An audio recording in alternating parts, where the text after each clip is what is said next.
नमस्ते। आज हम बात करेंगे एक बहुत ही सिंपल लेकिन पावरफुल इन्वेस्टमेंट स्ट्रैटेजी की।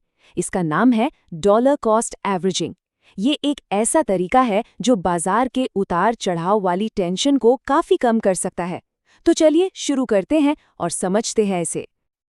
अच्छा, जो कोई भी निवेश करने की सोचता है ना, उसके मन में एक उलझन हमेशा रहती है। ये जो मार्केट है, कभी ऊपर जाता है, कभी नीचे। अब ऐसे में ये पता लगाना कि भाई पैसा लगाएं तो लगाएं कब, ये बहुत मुश्किल हो जाता है। और यही यही वो एक सवाल है जो ज्यादातर लोगों को इन्वेस्टमेंट शुरू करने ही नहीं देता। एक डर सा लगा रहता है कि कहीं ऐसा तो नहीं कि जब मार्केट एकदम टॉप पर है तब पैसा लगा दिया, या फिर कहीं ऐसा ना हो कि मार्केट के सबसे निचले पॉइंट को मिस कर दिया जाए। ये जो मार्केट की उठापटक है ना, ये इन्वेस्टर्स के लिए एक इमोशनल स्ट्रेस की तरह है। लोग सोचते चलो सही टाइम का इंतजार करते हैं, और इसी इंतजार के चक्कर में वो कोई फैसला ही नहीं ले पाते, और नतीजा मौका हाथ से निकल जाता है। तो फिर इस प्रॉब्लम का सल्यूशन क्या है? इसका जवाब है एक डिसिप्लिन्ड अप्रोच। एक ऐसा तरीका जो इमोशंस को इस पूरी इक्वेशन से बाहर कर दे। और ठीक यहीं पर हमारी स्ट्रैटेजी डॉलर कॉस्ट एवरेजिंग काम आती है। तो ये डॉलर कॉस्ट एवरेजिंग है क्या चीज़? देखिए, बहुत सिंपल है। इसमें एक बड़ी रकम एक साथ मार्केट में नहीं लगाई जाती।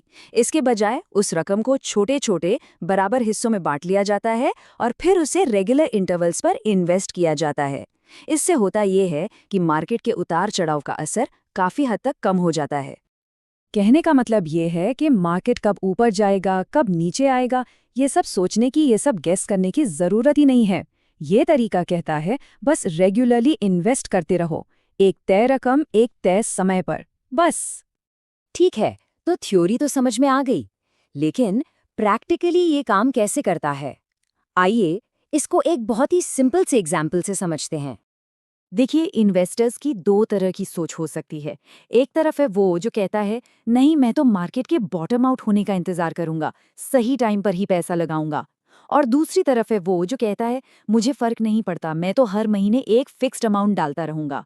हमारी जो डॉलर कॉस्ट एवरेजिंग है वो इसी दूसरी सोच पर काम करती है। अब जरा यहाँ देखिए, यहीं पर असली जादू है। मान लेते हैं कि हर महीने 1,000 रुपए का इन्वेस्टमेंट हो रहा है। तो जनवरी में जब शेयर का दाम 100 रुपए था तो 10 शेयर खरीदे गए। सिंपल।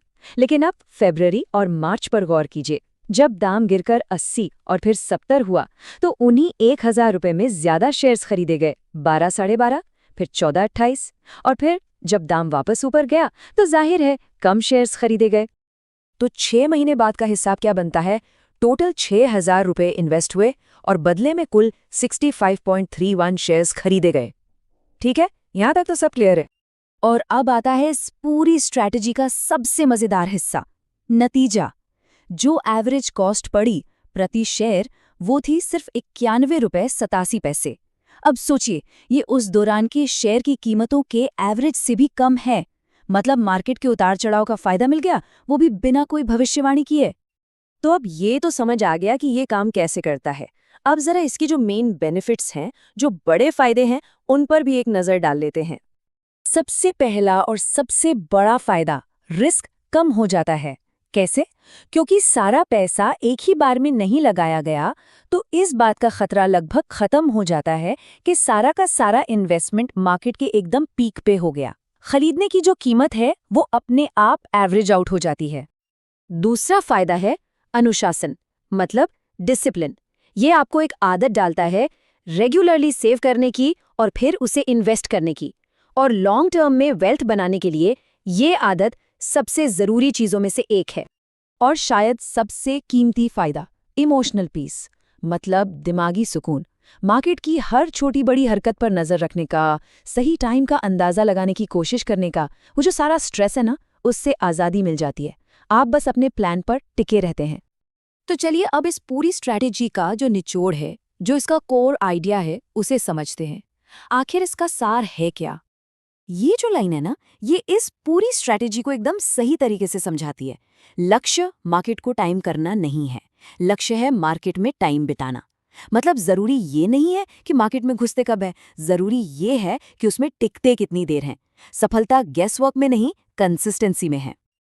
तो आखिर में ये सारी बातचीत हमें एक बहुत ही जरूरी सवाल के सामने लाकर खड़ा कर देती है। मार्केट की ये जो अस्थिरता है, ये जो वॉलेटिलिटी है, जिसे हम अक्सर एक खतरे की तरह देखते हैं, क्या वो सच में एक खतरा है, या फिर वो कम दाम पर ज्यादा खरीदने का और अपनी एवरेज कॉस्ट को नीचे लाने का एक मौका है? इस पर सोचिएगा जरूर।